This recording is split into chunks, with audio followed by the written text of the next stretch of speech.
కాంగ్రెస్ ప్రభుత్వంపై కేంద్ర సహాయ మంత్రి బండి సంజయ్ నిప్పులు చెరిగారు. ఉచితంగా ఎల్ఆర్ఎస్ చేస్తామని చెప్పి డబ్బులు వసూలు చేయడమేంటని నిలదీశారు. ఎన్నికల ప్రచారంలో కాంగ్రెస్ ఇచ్చిన హామీల వీడియో క్లిప్ను బయటపెట్టారు. కేంద్ర బడ్జెట్పై దమ్ముంటే బహిరంగ చర్చకు రావాలని బండి సవాల్ విసిరారు. కాంగ్రెస్ నమ్మక ద్రోహానికి బీజేపీ పోరాటాలకు మధ్య జరుగుతున్న ఎన్నికలివని ఆయన అన్నారు.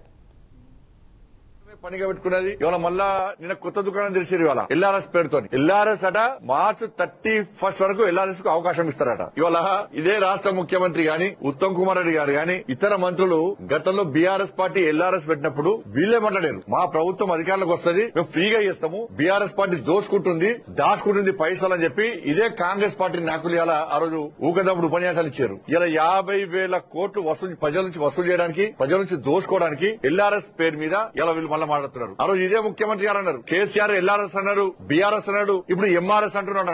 ఎంఆర్ఎస్ అంటే ఏంటంటే మ్యారేజ్ రెగ్యులేషన్ స్కీమ్ అట. ఇప్పుడు మేమంటున్నాం అంటే రేవంత్ రెడ్డి గారు ఎల్ఆర్ఎస్ పోయింది, బీఆర్ఎస్ పోయింది, ఎంఆర్ఎస్ కాదు ఇవాళ బీఆర్ఎస్ పట్టుకొస్తుండే. రేవంత్ పట్టుకొచ్చిన బీఆర్ఎస్ అంటే బర్త్ రెగ్యులేషన్ స్కీమ్ పట్టుకొచ్చిన పట్టుకొస్తాడు. ఇవాళ మనిషి చచ్చిపోతాడు, డెత్ రెగ్యులేషన్ కూడా పట్టుకొస్తాడు, చచ్చిపోతాడు పైసలు వసూలు చేస్తే బస్సు వచ్చింది. ఇవాళ 1000 కోట్లు దోసుకుంటున్నారు. ఆ వీడియో చూపడతాం, మీకు వీడియో ఉన్నది.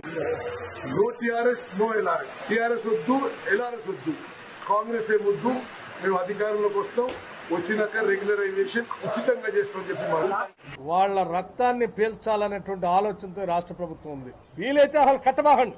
ఇబ్బడి ముబ్బడిగా మీరు తీసుకొచ్చిన అప్పులన్నింటినీ కట్టడానికి ఆ అప్పుల భారం ఈ రోజు ప్రజల మీద వేస్తా ఉన్నారు. ఈ రకంగా ఇక ఎల్ఆర్ఎస్ పేరుతోటి కొత్త మళ్ళా అంటే దోచుకోవడానికి దాచుకోవడానికి ప్రజల దగ్గర చిల్లి గవ్వలేకుండా చేయడానికి ఇదొక నాటకం. టీఆర్ఎస్ అయిపోయింది, ఎల్ఆర్ఎస్ అయిపోయింది, ఇంక ఎంఆర్ఎస్ తెస్తాడంట.